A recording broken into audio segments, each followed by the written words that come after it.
Olá, pessoal. Bom dia, boa tarde, boa noite, dependendo do horário que você está assistindo a esta aula. Sejam bem-vindos a mais uma aula do curso de pré-cálculo. Meu nome é Caio Macedo e na aula de hoje a gente vai continuar vendo tipos especiais de funções. Na aula passada, a gente viu as funções monomiais. Repetindo, as funções monomiais são aquelas que têm apenas um termo nos expoentes lá do x. Então, se a gente lembra como eram os polinômios, né, os polinômios seriam uma combinação de ax elevado a n mais bx elevado a n menos 1 e assim por diante. As monomiais eu só tenho um único termo e tenho uma constante, tenho um expoente, ou uma potência, né? Então, essas funções monomiais, a gente conseguiu discutir várias características delas, né, como a gente pode identificá-las, como a gente pode ver um gráfico para essas funções, e já aumentou um pouco mais a nossa habilidade de identificar gráfico de funções e até fazer certos esboços de gráfico, tá? Como eu sempre falo para vocês, fazer um esboço de um gráfico é um tanto difícil, tá? Hoje em dia a gente usa computador para fazer isso, tal, mas é interessante a gente saber bater o olho e falar, isso aqui é uma função quadrática, isso aqui é uma função polinomial x, isso aqui é uma função polinomial y, e assim por diante. Esse tipo de habilidade, em especial, ela é muito interessante para as pessoas que vão analisar dados, né? Porque você precisa, através dos dados, olhar qual é a melhor função que pode fitar.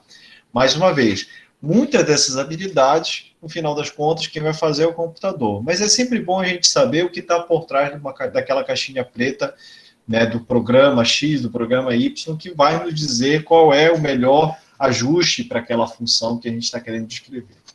Então, na aula de hoje, a gente vai dar um passo a mais. A gente vai discutir as funções polinomiais, tá certo? Vocês já bem sabem o que são polinômios, né, que são combinações de ax elevado a n, mais bx, mas agora a gente vai construir em cima de funções, tá certo? E dentro dessas funções polinomiais, existem várias características que a gente vai tentar extrair para acumular ainda mais as nossas habilidades de entender esses objetos matemáticos, tá certo? Então, sem mais delongas, a gente vai para a nossa aula. Ok. Então, como eu falei para vocês, né, a gente vai falar sobre funções polinomiais, né? Dentro dos espaços de funções polinomiais, tem várias habilidades que a gente pode aprender, né? Por exemplo, gráfico, comportamentos, raízes, divisões, teorema do resto, teorema de D'Alembert, o método de Briod-Ruffini, raízes racionais e limites, tá? Tudo isso a gente vai tentar abordar durante as próximas aulas. A gente, na aula de hoje, eu vou tentar cobrir essas primeiras partes, pelo menos até raízes. Cada uma dessas partes é um pouquinho intricado já de ver, tá? Então, vai dedicar uma certa atenção de vocês, ok? Ok. Primeiro, a gente tem que partir de definições dessas funções, né? De funções polinomiais. Então, como eu já falei para vocês, as funções polinomiais, ela tem aquele aspecto padrão, tá certo? A gente tem a n, x elevado a n menos 1, x elevado a n, mais a n menos 1, x elevado a n menos 1, e esse termo continua, né, esses termos continuam até eu chegar no último termo, que é a minha constante A0, né? Abrindo em uma forma mais característica, né, eu posso ter, por exemplo, funções que dependem só de x à quarta, por exemplo. Isso aqui, mais, sei lá, e os outros termos também. Então, essa função, né, é uma função quártica, né, que a gente tem elevado à quarta aqui, né, se eu tiver só um termo, né. Se eu tiver só um termo, por exemplo, de x ao cubo, essa função é uma função cúbica. Então, no fundo, essa função polinomial vai colecionar essas mais variadas funções que a gente tem aqui, monomiais, né? Isso aqui são funções monomiais, tá? Dentro de cada um desses termos. Então, a gente tem várias combinações dessas funções que a gente pode ter, tá certo? Em geral, a ordem mais alta aqui que a gente está mostrando aqui a gente adota como sendo diferente de zero, para justamente dar qual é o grau dessa função polinomial, né? Então, a gente for botar aqui uma definição da função polinomial, né? A gente tem que ela pode ser composta como a soma de vários monômios, né? Certo? Então, esse monômio é quando a gente tem esse nzinho aqui inteiro, tá? Então, cada monômio desse da soma é um termo, que a gente chama do polinômio, tá? Então, quando a gente falar o termo 1, 2, termo proporcional a x à quarta, termo proporcional a x ao cubo, a gente está falando de cada um desses termos, dessa função polinomial. Uma função polinomial, quando ela está escrita dessa forma, ela é o que a gente chama de forma padrão, tá? Por que é importante a gente ressaltar isso? Porque, por exemplo, essa função aqui, f de x igual a x mais 2 ao quadrado, ela, apesar de não estar escrita nessa forma aqui, ela é uma função polinomial, né? Por quê? Porque quando eu expando esse meu termo, eu vou ter x² mais 4x mais 4, né? E claramente essa forma da função aqui está na forma padrão, tá? Então vejam aqui que eu posso ter uma função polinomial, só que escrita numa forma meio camuflada, digamos assim, tá certo? Então é importante a gente notar isso aqui, ok? Bora lá, então. Certo. Então a gente já tem a forma padrão. Essas constantes aqui são o que a gente chama de coeficientes do polinômio, né? Então, coeficiente do polinômio vão ser as constantes que aparecem multiplicando a minha variável. E esse termo, que tem a ordem mais alta aqui, é o que a gente chama de termo principal, com o A0 aqui, né? Que é essa constante aqui que está multiplicado, digamos, o x elevado a zero, que é o termo que não vai acompanhando nenhum x, é o que a gente chama de termo constante.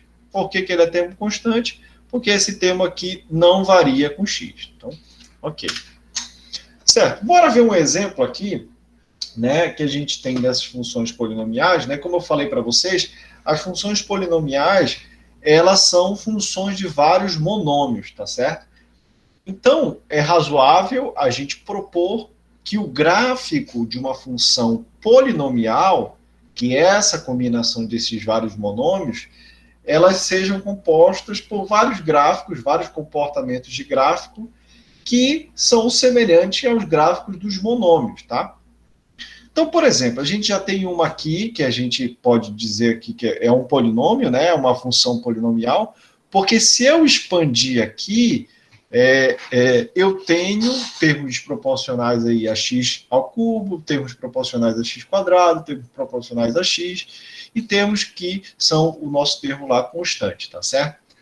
Então, qual é a ideia aqui desse exemplo? Descreva como transformar o gráfico de uma função monomial em um gráfico de uma função dada, tá? Então, eu vou ter que lembrar como é que é o gráfico de uma função monomial para ver como é que eu posso transformar nesse gráfico dessa função dada aqui, né? Esboce o gráfico, certo? Esboce o gráfico transformado e verifique a resposta.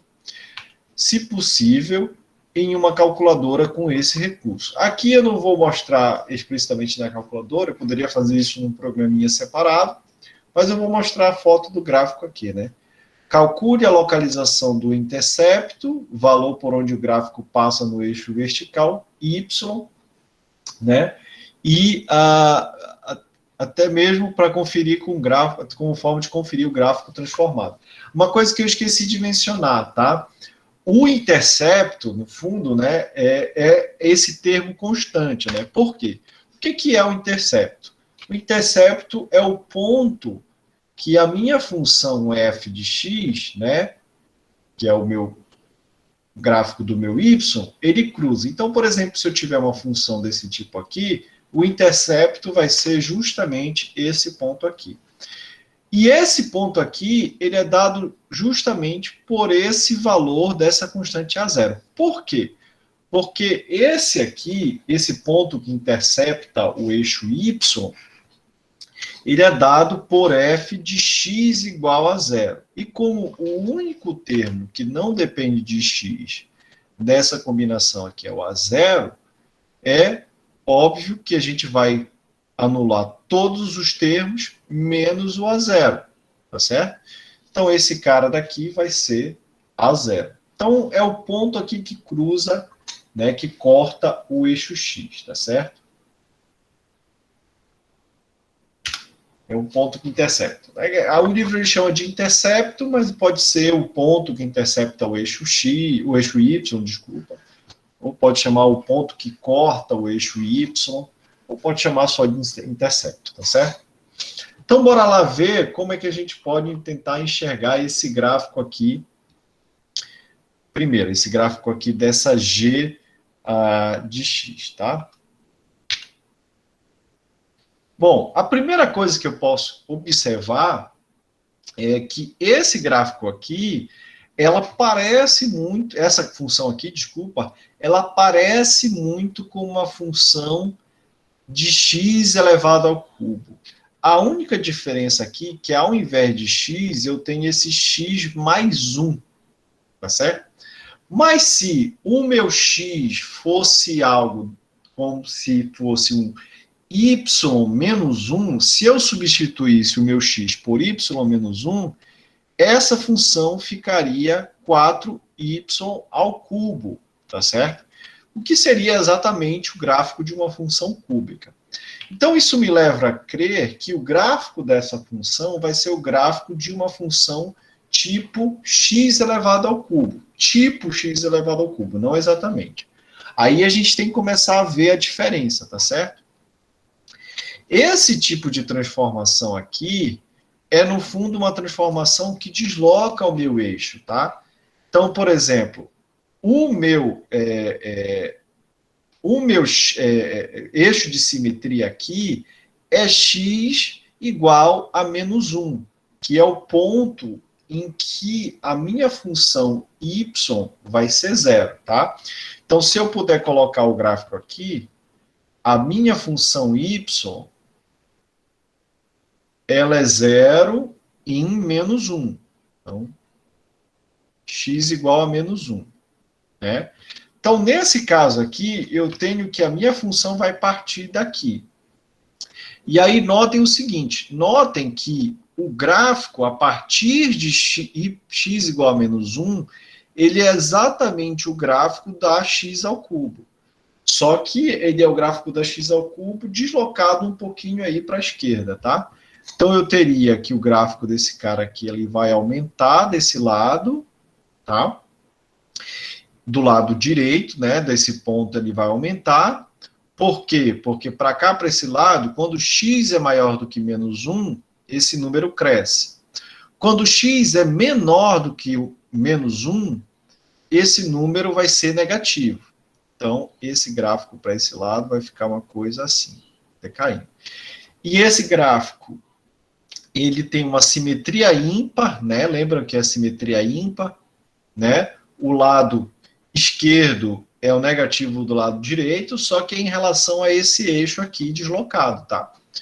E isso faz sentido. Se eu pego a minha função aqui e tento plotar a minha função x ao cubo, seria algo desse tipo aqui. Seria algo assim, tá? Né? Essa aqui seria a minha x ao cubo. Tá? Então, notem que essa função, que é um polinômio, tá? Uma função polinomial, né? Que depende de x ao cubo, de termos, vários termos somados, ela é exatamente a minha função. O gráfico, a forma desse gráfico dessa função, é exatamente o gráfico da minha função x ao cubo, mas como eu tenho esse termo mais 1 aqui, o zero dela, que é onde o gráfico corta o eixo x, ele é deslocado um pouquinho para a esquerda. Tá certo? Então, esse vai ser o gráfico, esse em azul vai ser o gráfico dessa minha função polinomial. E, de fato, é o que eu tenho aqui, ó. É esse gráfico aqui. Meu esboço está bem parecido com esse gráfico daqui, tá? Então, seria o meu gráfico aqui assim. Ok? Certo. Então, a gente pode olhar para o outro agora, né? Então, a gente pode levar esse raciocínio para outras situações, tá? Então, se eu levo esse raciocínio para outras situações, eu tenho uma coisa parecida aqui, ó. Notem agora que eu tenho não só um termo que está todo fatorado aqui elevado à quarta, só que eu tenho um mais 5 aqui, né? Tem um mais 5. O que isso significa? Se a gente for plotar o gráfico da x elevado à quarta, né? Não só da x elevado à quarta, vou plotar o gráfico aqui, tá? Eu tenho y aqui, eu tenho x, vou plotar o gráfico de menos x elevado à quarta. Bom, menos x elevado à quarta, o gráfico dela tem concavidade virada para baixo, por causa do sinal de menos aqui, tá? Então, eu tenho uma concavidade virada para baixo, e ela parece muito uma parábola. Só que a diferença dela para uma parábola é porque ela cresce devagar no começo, cresce mais lentamente no começo do que a parábola, e depois ela cresce mais rapidamente do que a parábola, tá? Cresce devagar no começo, depois cresce mais rapidamente que a parábola. Okay? Esse aqui vai ser 1 e esse aqui vai ser menos 1. Tá, então é uma coisa desse tipo aqui que eu quero. Só que o problema é que eu tenho o mais 5 aqui. O que isso significa, né? Eu tenho mais 5 aqui e eu tenho o menos 2 aqui. Tá? Qual é o efeito do mais 5? É subir o meu gráfico para cima. Tá certo? Subir o meu gráfico para cima. Porque todos os pontos do meu x à quarta aqui vai ser somado. Então, o mais 5, ele sobe 5 unidades em x. 1, 2, 3, 4, 5. Vai ficar aqui em cima. E qual é o efeito do menos 2? Da mesma forma que eu tinha nesse cara daqui, que o mais 1 deslocava uma unidade para a direita, o menos 2 desloca as 2 unidades para a esquerda. Eu vou ter que o cara vai vir 2 unidades para cá. Então, vai ser essa parábola em que o vértice aqui, desculpa, parábola, que esse ponto aqui de máximo, ele vai estar deslocado para esse ponto bem aqui. Certo? Então, estando deslocado para esse ponto, eu posso escrever qual é a forma da minha função. Então, eu vou ter lá algo dessa forma aqui. Vou tentar colocar, mas não vai ficar bom, tá? Vai ser uma coisa que cresce devagar e depois... Depois vai mais rápido, tá? Igual o outro aqui de baixo, seria uma cópia do outro de baixo, só que trazida aqui para cima, tá bom? Então é mais ou menos isso, tá certo? O que eu tenho que analisar? Se eu sei os gráficos dos monômios, que a gente pode ver na aula passada, eu sei o gráfico desse tipo de polinômio, tá certo? Então, a gente está falando especificamente desse tipo de polinômio, tá? Então, se a gente for ver lá, é exatamente isso que está acontecendo. Esse gráfico aqui é o gráfico de menos x à quarta, e esse gráfico aqui é o gráfico de menos x menos 2 à quarta mais 5. Então, percebe aqui que esse máximo dele aqui está em 5 e 2, né? Ou seja, está deslocado de 2 para a direita, né? Então, quando eu tenho um sinal de menos, eu desloco para a direita. Quando eu tenho um sinal de mais, eu desloco para a esquerda, tá certo? Ok.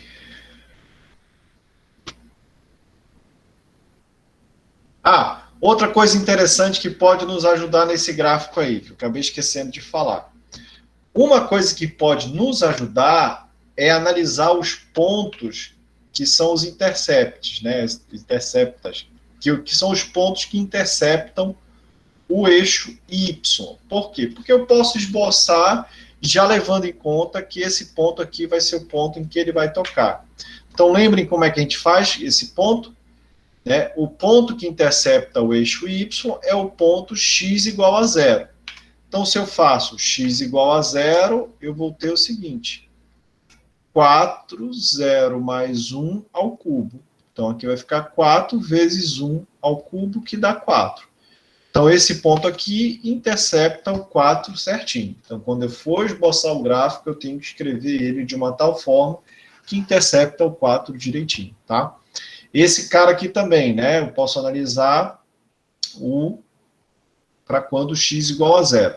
Então, para quando x igual a zero, eu vou ter que... o meu ponto vai ser menos 0 menos 2 a quarta mais 5. Então, aqui eu vou ter h de 0, vai ser igual...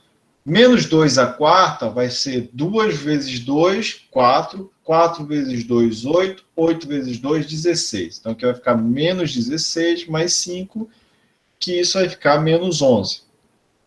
Então, o ponto que ele intercepta bem aqui é menos 11. Tá certo? Então, eu posso usar essas diversas informações para poder construir meu gráfico. Eu poderia ver, inclusive, quais são os pontos que eles interceptam aqui, no eixo X, fazendo o H igual a zero, tá? Fazendo o H igual a zero, eu conseguiria ver quais são os pontos que interceptam no eixo X, tá? Só que, às vezes, para os polinômios, isso é muito complicado. Nesse caso, não é, porque isso aqui é só resolver essa equação aqui. É passar a raiz quarta e tentar analisar esses dois pontos aqui, tá certo? Ok. Precisaria de uma calculadora, porque eu não sei qual é a raiz quarta de 5. Tá? Então, bora lá ver outros pontos, né? Porque, assim, até aqui, a gente está vendo que os polinômios, em algumas circunstâncias, podem ser escritos como deslocamentos de monômios, tá? Então, aqui a gente viu, se eu sei o gráfico de x ao cubo, eu consigo saber o gráfico dessa outra cara aqui. Aqui eu sei que se eu sei o gráfico de x à quarta, eu consigo saber qual é o gráfico do outro, tá? Então, mas às vezes a gente tem que os gráficos das funções polinomiais, elas não podem ser simplesmente escritas dessa forma. Então, esses dois exemplos ilustram bem isso, né? Então, represente graficamente a função polinomial, localize os seus extremos e raízes e explique como está relacionada com as funções monomiais utilizadas para a sua construção. Então, percebam o seguinte, aqui eu tenho uma combinação de dois monômios, tá? Eu tenho x ao cubo mais x. Essas funções aqui, eu posso escrever ela, né, da seguinte forma também. Posso colocar o x fatorar em evidência, né, e aqui vai ficar x quadrado mais 1. Tá certo? O único ponto em que essa função aqui é zero, que seja real, é x igual a zero, né? F de x é igual a zero para x igual a zero. Então, eu sei que a raiz dessa função, né? Então, isso aqui já vai me dar a raiz dessa função. Tá certo? A raiz dessa função vai ser x igual a zero. Então, a gente já tem as raízes. Tá certo? Ok. Então, eu posso analisar o comportamento da função para saber como vai ficar os extremos, tá?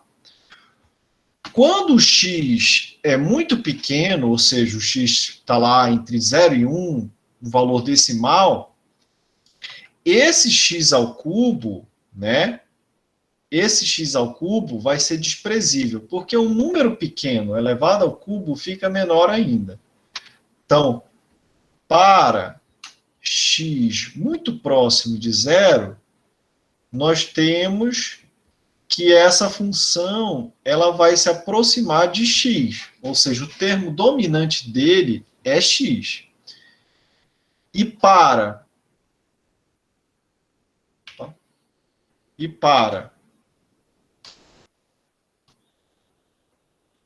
o x muito maior do que zero, nós temos aí o termo que domina vai ser o x ao cubo. Então, para uma região muito distante, essa função vai ser basicamente a função x ao cubo, tá?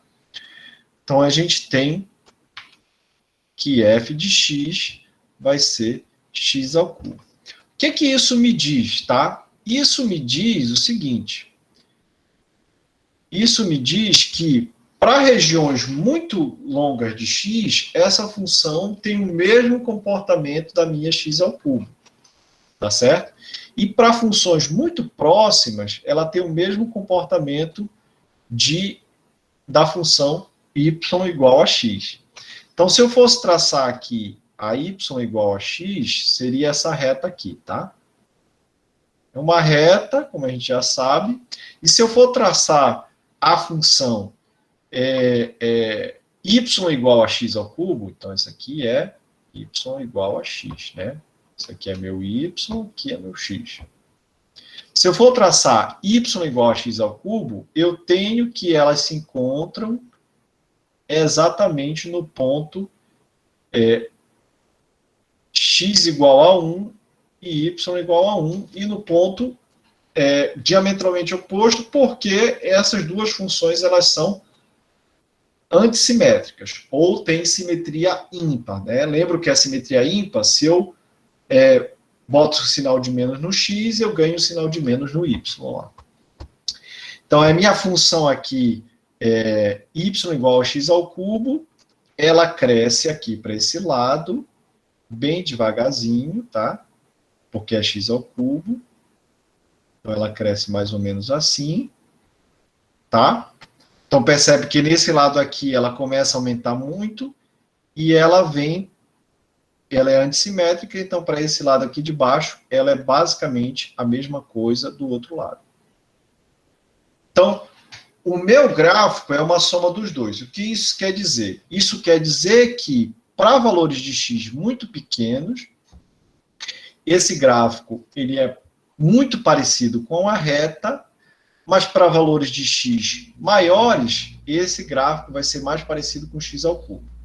Nesse ponto aqui, como eu estou somando os dois, o gráfico vai cortar o dobro da altura aqui, né? Então, vai cortar aqui e vai cortar aqui. Então, se eu for desenhar esse gráfico, se eu vou esboçar ele dessa forma aqui. Ele começa muito parecido aqui e depois vai aumentando. Ele começa muito parecido com a reta, então aqui ele é muito próximo da reta e depois vai aumentando.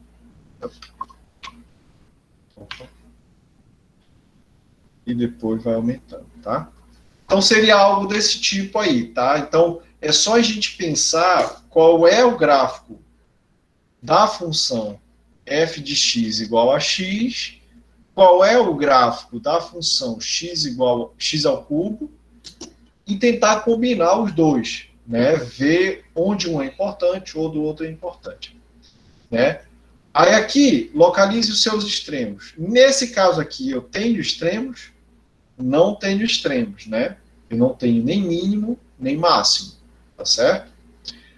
A gente pode explicar como está relacionado com as funções monomiais utilizadas para a construção dessa forma. Para regiões muito próximas de zero, a função se aproxima da função monomial y igual a x, e para regiões muito longas, ela se aproxima da função monomial y igual a x ao cubo, tá certo? Então, tem essas características aí, ok? Então, a gente responde todas as perguntas que estão na questão. Então, só para a gente deixar aqui, quase que eu escrevo em cima, né? Então, aqui está o gráfico da função, e se a gente compara com o gráfico de y igual a x, né, que é essa reta daqui, a gente vê que realmente, para regiões muito pequenas de x, as duas se aproximam muito, que faz sentido, tá certo? Ok. Então, bora ver a outra, né? A outra é x ao cubo menos x. Já é um pouco diferente, tá? A outra é g de x, x ao cubo menos x, tá? X ao cubo menos x, eu posso reescrever ela da seguinte forma. x, colocando x em evidência, eu vou ficar x ao quadrado menos 1, tá? Então, aqui eu já consigo extrair as raízes, tá certo? Então, daqui eu já consigo extrair as raízes. As raízes, elas são obtidas... Opa! Elas são obtidas como a função x vezes x² menos 1 igual a 0. Então, quantas raízes eu tenho aqui? Né? Isso aqui pode ser 0 para quando x igual a 0, é a minha primeira raiz, tá?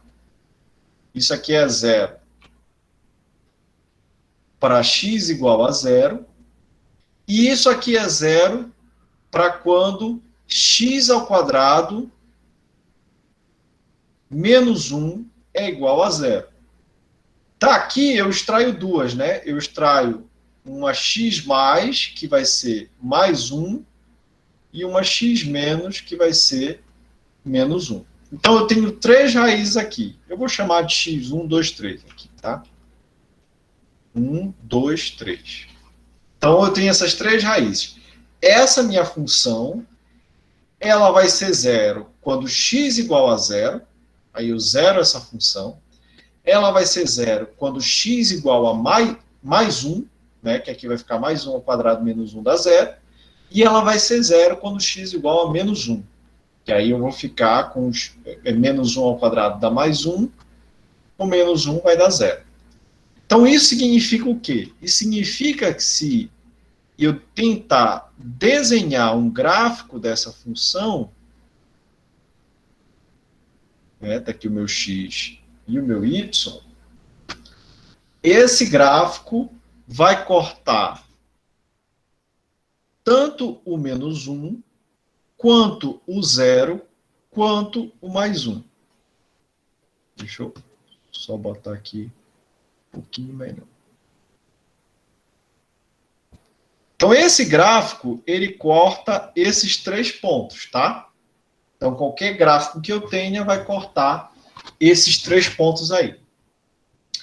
Da mesma forma que eu tinha no outro caso, né, para x muito pequeno, nós temos que o f de x se aproxima de x.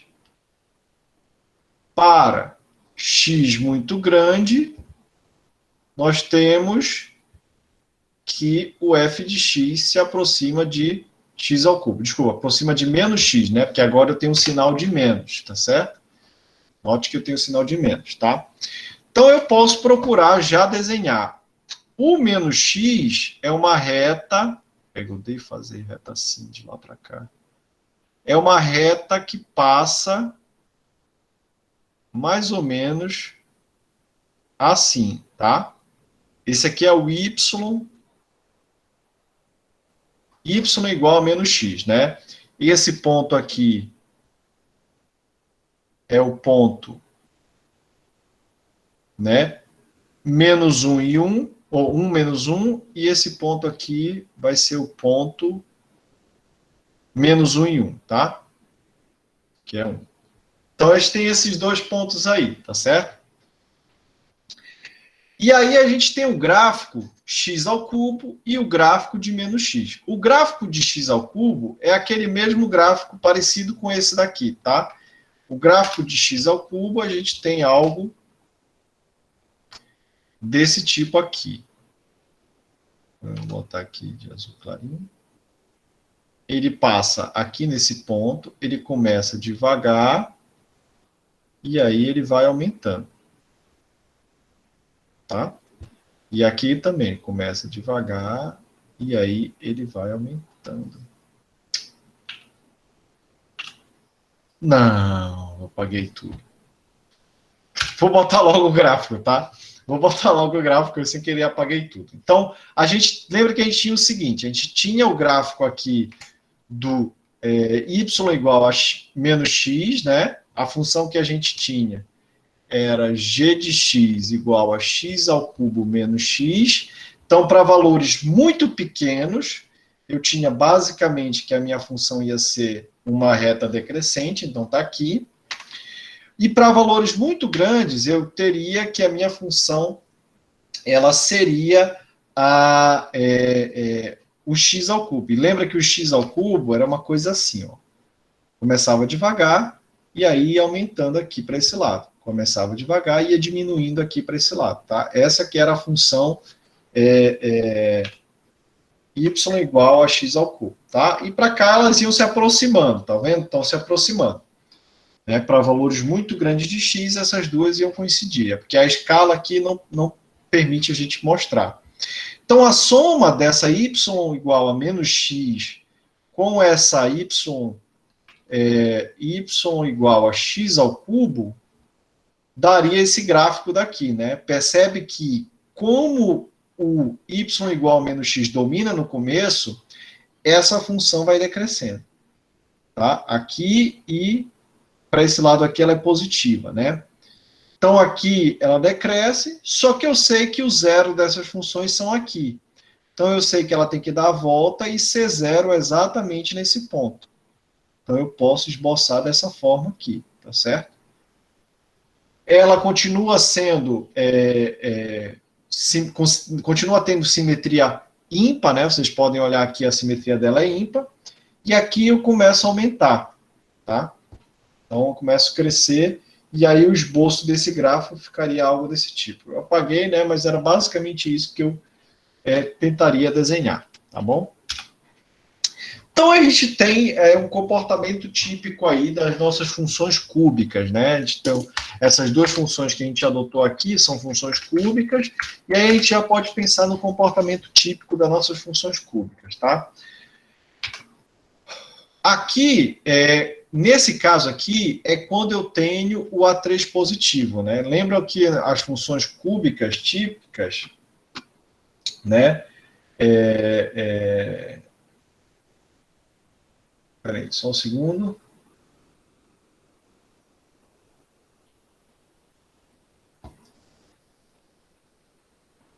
Tá. Então, as nossas funções cúbicas típicas, elas são algo do tipo o termo dominante, né, que é o termo principal, é A3x ao cubo.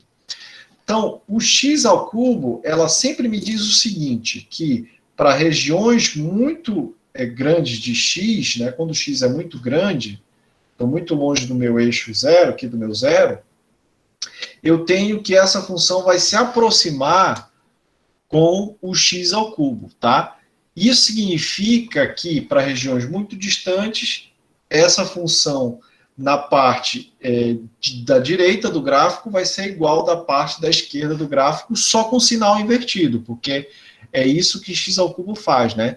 Então, por exemplo, aqui, para quando A for maior do que zero, significa dizer que minha função vai crescer positivamente, né? No caso de A maior do que zero, né? No A3 maior do que zero, ela cresce quando o x é positivo, né? Vai crescendo para a direita, e decresce para quando o x vai decrescendo para a esquerda, né? Então, tenho algo desse tipo aqui. Eu posso ter máximos e mínimos, né? Como a gente bem viu, dependendo dos termos adicionais que eu coloque, mas eu posso ter essas coisas assim de máximos e mínimos, mas no geral, né, esse é o caso mais completo que eu tenho, e se eu cruzo aqui, se eu disser para vocês que o meu eixo x está aqui, isso significa aqui que, por exemplo, eu teria 3 raízes, né? Então, uma função cúbica, né, quando eu tenho esse eixo x aqui, eu sempre vou ter essas 3 raízes no máximo, tá? Aqui, por exemplo, é quando o meu meu coeficiente principal aqui é menor do que zero. Percebe que quando ele é menor do que zero, a cara é invertida desse cara daqui, ó. Só que aí quando eu tenho termos adicionais, se eu incluo outros termos, como eu incluí esse daqui, isso vai me dar essa característica mais curvilínea da minha solução. Então percebam o seguinte, percebam que essas características curvilíneas assim, de extremos, né, quer dizer, de pontos de raízes, né, e o aparecimento de extremos, ela está justamente relacionada a esses termos adicionais que eu coloco, tá? E as raízes, né? As raízes eu tenho que, como eu falei para vocês, eu não posso deformar essa curva de umas funções cúbicas, né? Para colocar mais raízes do que 3, né? Então, uma função polinomial de grau 3, ela tem no máximo 3 raízes, tá? Que é o que eu estou colocado aqui. E extremos, percebe aqui que eu não consigo deformar para colocar mais extremos do que 2. Então, por exemplo, uma função de grau 3, ela vai ter no máximo 2 extremos, né? Que é esse ponto aqui e esse ponto aqui. Né? Nesse caso, esse ponto aqui também e esse ponto aqui. Ok? Então, a gente pode generalizar isso falando que uma função de grau n tem no máximo n menos 1 extremos, tá? Locais, e no máximo n raízes. Tá, deixa eu colocar aqui, eu esqueci de colocar, tá? Só um segundo. Tá, e aqui é o caso para que eu tenha uma função polinomial cujo maior grau, né, ou função polinomial, tem grau 4, né? Então, nesse caso aqui, eu tenho que a função, o termo dominante, né, vai ser o x à quarta, tá? Que é esse termo aqui, dessa combinação do polinômio, tá? É o termo principal, desculpa. O termo principal vai ser x à quarta, né? Que é esse termo aqui. Então, eu posso ter os outros termos, mas o maior ordem que eu tenho é x à quarta, tá? Por causa dessa função quartica, né, lembre qual é o comportamento da minha função quartica, né? Eu tenho que adicionar lá essa aqui seria o a maior do que zero, né? Que é aquela função lá que eu esbocei o gráfico para vocês, tá? Então, para o a maior do que zero, eu tenho que nos extremos, quando eu me afasto da origem, o lado direito ele tende a ter o mesmo comportamento do lado esquerdo, tá? Então, eu não tenho esse flipzinho aqui, como eu tinha no caso da x ao cubo, tá? Então, para x à quarta, eu tenho esse comportamento que os dois sobem. Ou, se o número que está aqui na frente for negativo, isso indica que os dois vão descer aqui, tá vendo? Os dois vão descer aqui. Ok? Então, dependendo da forma que eu tenho essa função x à quarta, eu posso ter uma coisa que sobe nos infinitos se o número for positivo, ou que desce para menos infinitos se o número for negativo. E percebam que na x quarta, quando eu vou adicionando termos, eu posso ter no máximo 4 raízes, tá? E 3 extremos, né? Nesse caso aqui, 2 mínimos locais e um máximo local, né? Aqui, percebam que quando a gente fala no máximo n menos 1 extremos, não significa dizer que você terá n menos 1 extremos. Então, nesse caso aqui, dá para ver que eu só tenho um extremo, que é esse ponto daqui, apesar de eu ter uma função quartica, né? Então, nesse caso aqui, eu tenho 3 extremos, que é o máximo de extremos que eu posso ter, né? E raiz eu tenho 4, tá? Aqui é no máximo. Aqui eu tenho 2 raízes, por exemplo. Se esse meu eixo x passasse aí, só teria 2 raízes. Entenderam? Então, essa é mais ou menos a ideia por trás das das funções polinomiais aqui que a gente está colocando, tá? Deixa eu ver se tem mais uma coisa aqui que eu tinha de comentar. Não, dessa parte. Ok. Certo. Eu acabei reparando, pessoal, que a gente precisa de muitas coisas das funções monomiais, né? Então, seria muito importante vocês reassistirem essa aula de agora, depois de assistir a aula do anterior, tá? Porque talvez dê uma continuidade melhor aí das funções, tá?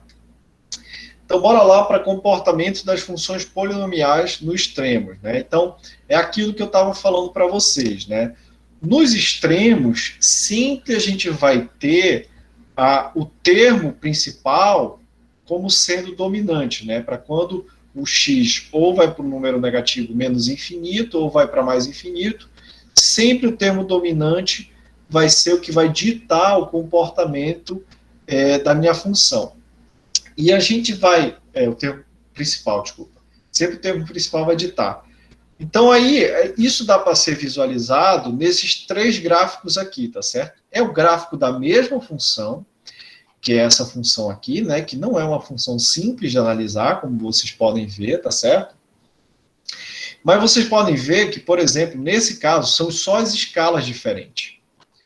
Nesse caso aqui, eu tenho o menos 7 aqui, x de menos 7, x mais 7, y menos 25 e y mais 25, né? É isso que significa esse intervalo aqui de baixo, tá? Significa que a escala que eu estou pegando da minha função, eu estou plotando qual é o valor mínimo de x e qual é o valor máximo de x. Qual é o valor mínimo de y, qual é o valor máximo de y, tá certo? É isso que isso significa. Então, nesse caso aqui, eu tenho isso, tá certo? Percebe que as duas são bem diferentes. Isso se deve ao fato de, primeiro, apesar do termo dominante ser o termo dominante a longas, para x grandes, o x ao cubo, para x menores, esses termos aqui podem dominar, tá certo? O que vai ditar isso vai acabar sendo o valor multiplicado aqui, qual vai ser o intervalo que ele vai dominar. Então, nesse intervalo aqui, vê que as duas, né, esse cara aqui é o x ao cubo, tá? Esse cara aqui é o x ao cubo e isso aqui é f de x, vê que as duas são muito diferentes nesse primeiro quadradinho aqui. No segundo, quando eu pego intervalos de x já maiores, percebem que o comportamento já está ficando mais semelhante, tá certo? O comportamento já está ficando mais semelhante. E essas duas são as mesmas funções desse primeiro quadradinho aqui, tá? Aqui é x ao cubo e aqui é f de x. São as mesmas funções, tá?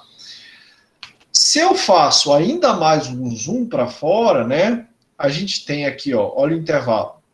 Menos 56 até mais 56. Esse quadradinho aqui é um quadradinho que está muito dentro aqui desse intervalo, né? Esse quadradinho aqui é um quadradinho que está bem dentro aqui. Seria um zoom desse cara daqui, tá certo? Para obter esses outros.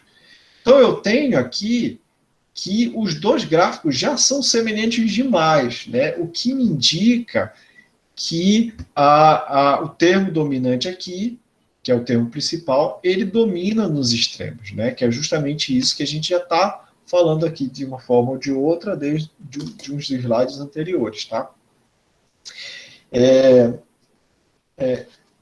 O exemplo, né, que a gente pode falar sobre isso, né, é se eu perguntar para vocês, por exemplo, o que é... Tipo, se eu perguntar para vocês assim, o que define uma árvore? Uma árvore é um tronco que tem uma folhagem em cima, né? Então, de longe, todas as árvores parecem iguais. Então, o termo dominante das árvores seria o tronco e a folhagem. Mas conforme eu vou me aproximando, os termos mais detalhados começam a aparecer. Pode ser uma árvore de um pé de goiaba, pode ser uma árvore de sei lá, de uma mangueira, mas de longe, a característica que destaca é um tronco e uma folhagem, tá certo? Então, o tronco e a folhagem seria, digamos, o termo principal do que descreve uma árvore, tá certo? Da mesma forma aqui, o termo principal que descreve a x ao cubo, a função x ao cubo e a função x ao cubo menos 4x quadrado menos 5x menos 3 é a x ao cubo. Então, portanto, de longe, né, se eu estou olhando assim num intervalo muito longo, as duas funções são bastante semelhantes. Mas de perto eu começo a ter uma diferença lá na nossa característica da árvore, tá certo? Ok. E aí, além disso, a gente tem aqui um teste para identificar os termos principais, tá certo? Identificar, por exemplo, se eles são pares ou ímpares, tá? Como é que eu posso fazer isso? Eu posso, por exemplo, olhar a minha função para grande distância, né, de longe, como eu estou falando aqui para vocês, né, e ver o comportamento dela de longe. Se eu tenho que para muito longe, para x indo para menos infinito, ela vai para menos infinito, e para x indo para mais infinito, ela vai para mais infinito, isso parece o caso que eu tenho uma potência aqui ímpar no meu termo principal e um sinal positivo da minha constante do meu termo principal.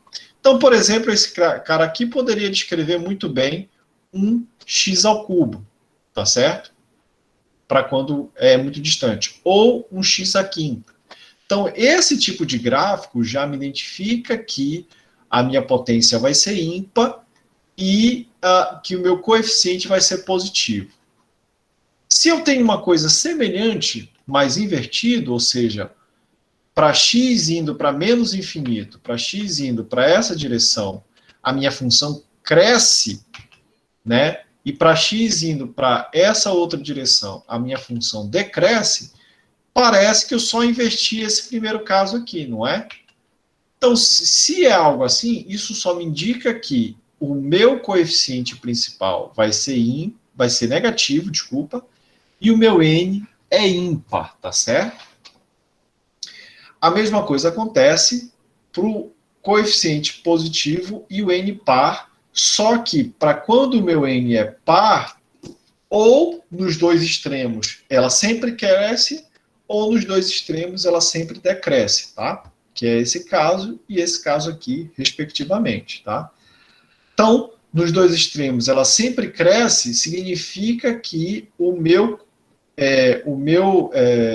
coeficiente principal aqui vai ser positivo. Se ela sempre decresce, o meu coeficiente principal vai ser negativo.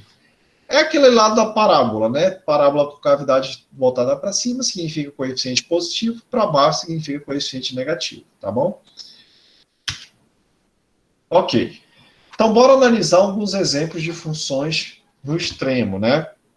Então, se eu olho aqui uma letra A, f de x igual a x ao cubo mais 2x² menos 11x menos 12, né? Se eu tenho uma coisa desse tipo aí, né? E se eu penso assim que eu quero analisar o comportamento nos extremos, eu sei, por exemplo, que nos extremos a função, eu sei, por exemplo, que nos extremos essa função vai crescer para cá e vai decrescer para cá, tá certo? Justamente porque o termo principal ele é positivo, tá certo? Ele é positivo, né? E o termo aqui, a potência aqui, né, o expoente, ele é ímpar. Tá? Então, isso me diz que a função vai ter esse comportamento. Ela cresce nessa direção e ela decresce nessa direção. Tá certo? Então, é só para a gente analisar essas funções nesses extremos, né? Então, isso se traduziria para o seguinte: o limite, tá? Quando x vai para o infinito, ou seja, desse lado aqui, vou botar aqui um pouquinho. Tá? Isso se traduz assim: o limite, quando x vai para mais infinito, da f de x é igual a mais infinito. E aqui desse lado seria o limite para quando x vai para menos infinito, da f de x é igual a menos infinito. Tá? Isso, em termos de expressões, é isso que me traduz, tá bom? Ok. E mais uma vez, a gente fala isso porque justamente o termo dominante é o x ao cubo, tá? Se eu tivesse, por exemplo, um outro caso aqui em que um termo dominante fosse x à quarta, eu vou ter 2x à quarta mais 2x ao cubo menos 22x² menos 18x mais 35. Ok, essa expressão é bastante complicada para analisar um plot, mas eu consigo analisar os extremos, né, que é justamente o que ele está pedindo aí para a gente analisar. Bom, aqui eu tenho esse coeficiente aqui positivo, né, maior do que zero, e esse expoente aqui é par. Como é positivo e é par ali, eu tenho que desse lado aqui, para quando o x for crescer, essa função vai crescer para cá, tá? Opa, aqui é y, e aqui é x. essa função cresce nessa direção e essa função cresce para cá nessa direção também. Tá? Justamente por esses dois. Isso se traduz, novamente, que o limite para quando x tende a mais infinito da função f de x é igual a mais infinito. E o limite para quando x tende a menos infinito da função f de x é igual a menos infinito. Então, basicamente é isso, tá? Ia falar das raízes das funções polinomiais, mas eu vou parar por aqui, tá? Porque a gente tem bastante coisa, né? E aí dá oportunidade para vocês reverem a aula passada. E aí, quando a gente começar a próxima aula, a gente já começa por aqui. Esse capítulo é um tanto longo, então eu vou dividir em algumas aulas, tá certo? Para não ficar muito sobrecarregado. E a nossa aula de hoje era isso. Então, lembrem-se, vejam a aula passada e depois revejam essa aula, para ver se a gente consegue pegar um pouquinho mais, entender um pouquinho mais aquilo que eu estou colocando aqui. Né? Afinal de contas, eu coloquei a aula passada ontem ainda, era noite, talvez não tenha dado tempo para ver, eu vi a última vez agora, só tinham 3 visualizações, então usem esses momentos finais aí para tentar pegar esse tempo perdido aí, tá certo? Ok, então por hoje é isso, pessoal. Um abraço. Fala, professor. Obrigadão, boa noite. Boa noite, boa noite. Se vocês tiverem alguma pergunta, vocês podem falar também, tá? Hoje foi muito gráfico. Tá certo? Tá. Um abraço aí, pessoal. Até mais. Professor? Fala, Vitor. Professor? Pode falar. Nessa raiz das funções polinomiais, o senhor vai comentar sobre uma forma de encontrar raiz de equações cúbicas, porque eu não encontrei nenhum jeito de resolver Tem o método das a equação cordas, cúbica, tá? eu não Tem o consegui. método das cordas, mas a maneira que a gente vai falar aqui vai ser no máximo fatorado, tá? Que é quando tu pega a equação e fatora em vários componentes que aí tu consegue enxergar. Por exemplo, tu fatora em x menos um número multiplicado por uma função quadrática, né? E aí, como tu sabe resolver para a função quadrática, tu consegue resolver para a função cúbica. Mas, em geral, existe um método analítico, que é o método das cordas, só que é meio feio. Para falar a verdade, assim, quase ninguém usa, né, para dizer explicitamente. Tipo, porque a função quadrática, tu consegue escrever de uma forma bonitinha, né, que é menos b mais ou menos raiz quadrada de b quadrado menos 4ac dividido sobre 2a, né? Então, parece ser longo, mas não é. Se você for olhar assim, o método das cordas, eu vou mandar para vocês no grupo depois, tu vai ver que realmente é uma coisa bem chatinha de achar, tá? Deixa eu mostrar aqui. Esse método das cordas é o mesmo do Cardano, uma equação de Cardano. Eu acho que é. Por exemplo, deixa eu parar a apresentação e mostrar para vocês. Aqui, como eu falei para vocês, né, várias vezes, a gente tem programas de computador que fazem as coisas para a gente, algumas coisas, né? Justamente porque chega um momento da vida de vocês que vocês não vão ficar perdendo tempo jogando umas coisas de um lado para o outro, fazendo equações assim mais bestinhas e tal. O importante é vocês saberem pensar no problema e depende, né? Se vocês forem professor, vocês têm que saber ensinar isso. Mas o importante quando está fazendo pesquisa é pensar no problema e pensar como resolver, tá? Então, aquilo que vocês já sabem, deixa muito para lá, do lado. Assim. Então, por exemplo, esse programa aqui é matemática, né? Dá para ver aí a tela. Deixa eu aumentar aqui o zoom. Né? Então, matemática, ele resolve equações de segundo grau, ele resolve equações diferenciais, ele faz todo tipo de equações, né? Bx mais c. Essa aqui é aquela equação famosa do segundo grau, tá? Então, se eu peço para o matemática resolve essa equação para quando y é igual a zero com x. Ele vai dar aquela famosa formuleta, né? Então, eu tenho duas raízes, que é essa e essa aqui, né? Que é quando eu tenho o menos e o mais, tá? Então, bora ver o que acontece se eu peço para ela resolver o x ao cubo. Tá? X quadrado mais 6x mais d. Então, uma equação completa, né, de um polinômio cúbico, né? Ela está completa porque tem todos os termos. Vou pedir para resolver. Então tá essas expressões aí. Então, analiticamente, tu consegues fazer, tá vendo? Tu tem uma... deixa eu aumentar aqui. Tu tem... Isso aqui ia dar muito trabalho, né? dá trabalho e eu não sei, para ser honesto, Na mão. na maioria dos casos, que assim, qual é a vantagem de escrever as coisas analiticamente? Tu pode reproduzir, pode mostrar para alguém e esse alguém pode usar esse teu resultado. Entendeu? Então, por vezes, não vale nem a pena mostrar esses resultados. Às vezes fica mais compacto, dependendo dos números, né? Se tu jogar números aqui, isso vão dar 3 números. Tá certo? Mas para mostrar uma fórmula, para calcular, não é prático. Uhum. É bom saber que existe. É bom saber que existe, entendeu? Mas para mostrar uma fórmula não é muito prático. Entendeu? Eu perguntei sobre isso porque tinha uma questão na atividade que era sobre isso. Era uma equação cúbica e estava pedindo para dizer as raízes. Escolher um método para achar a raiz, qualquer método que quisesse, entendeu? Entendi.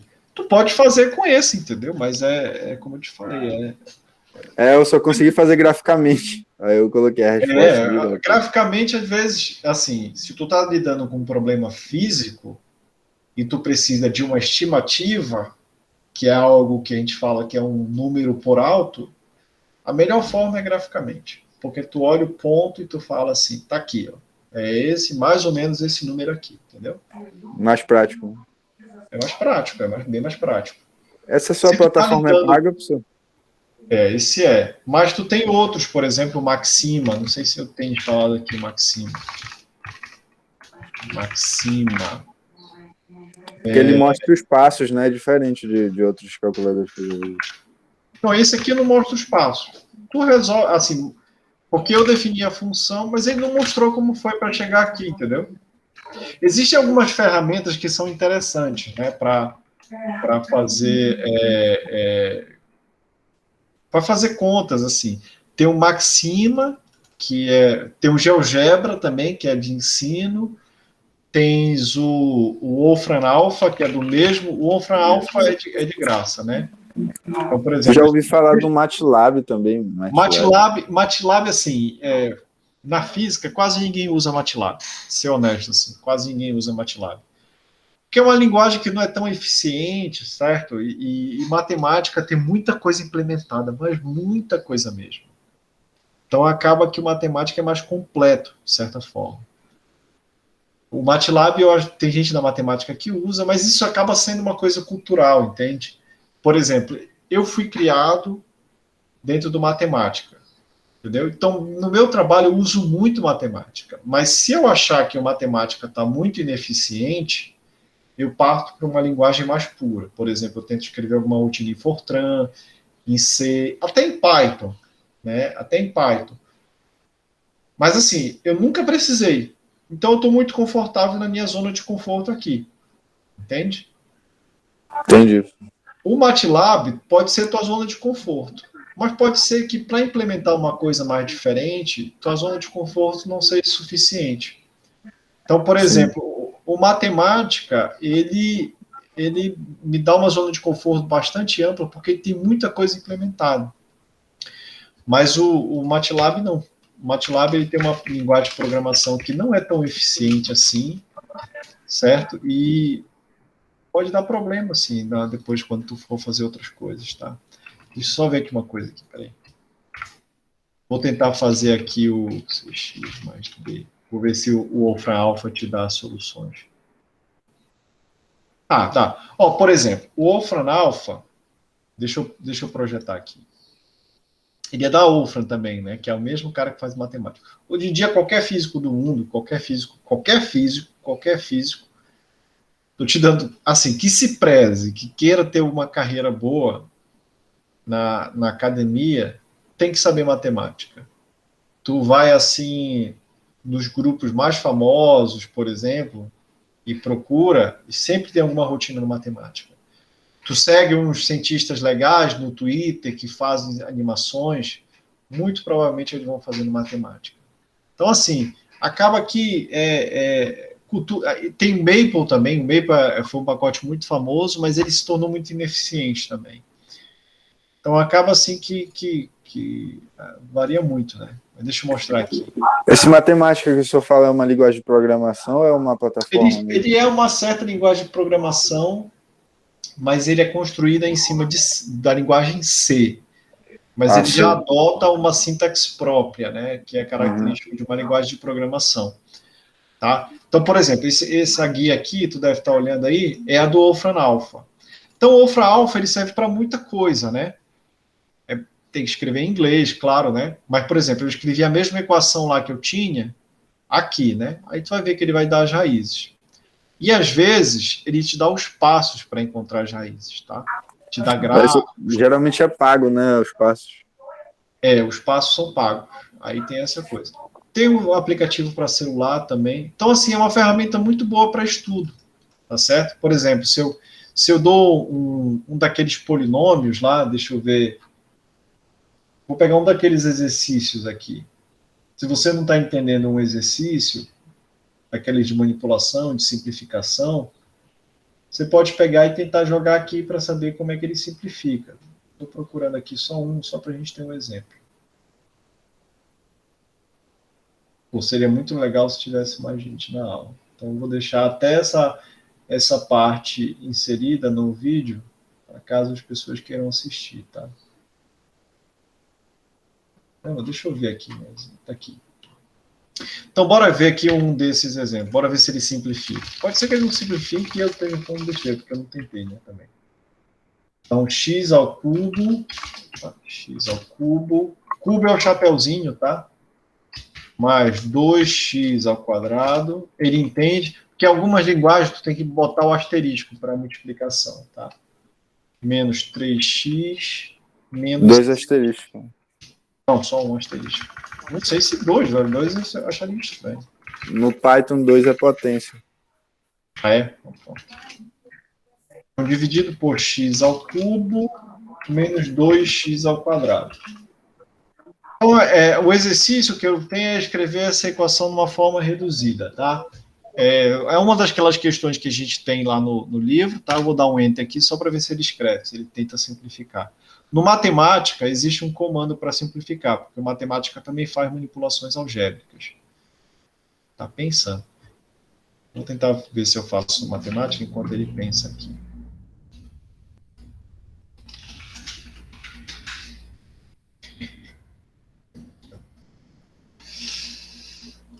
Eu acho que eu escrevi errado. Eu escrevi errado. Ao quadrado. Aí não vai simplificar mesmo.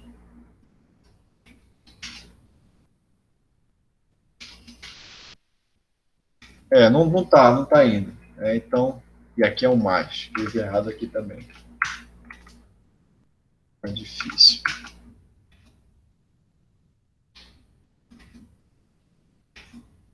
Tá, eu não vou mostrar aqui, eu vou mostrar no do matemática, tá? Porque aqui tá demorando muito. Mas talvez ele faça. Ele tá demorando, é o sinal que ele tá pensando, entendeu? Então deixa eu mostrar aqui no matemática, que é melhor. Uma janela. Então, olha só, aqui tem o do matemática, tá? Olha, do matemática, essa aqui é aquela mesma expressão que eu tinha lá, só copiei e colei aqui. Então, se eu der, por exemplo, aqui o Enter, ele não vai fazer nada, tá certo? Não vai fazer nada. Só vai mostrar a equação em formato de display aí. Mas se eu peço para simplificar, que é esse comando aqui, Simplify do matemática, ele simplifica e dá esse resultado aqui, tá vendo? Que é a função simplificada. Então, o matemática ele faz muito dessas operações de fatoração que a gente faria na mão em alguns segundos, em segundos, sabe? Frações e frações de segundo. Então, é por isso que é interessante esses programas, e quanto antes vocês começarem a procurar, chafurdar, melhor. Digita no Google, sabe? Vai procurando no Google. Busque em inglês também, tá? Porque, às vezes, o banco de dados em inglês é muito maior e as possibilidades são muito, muito melhores também.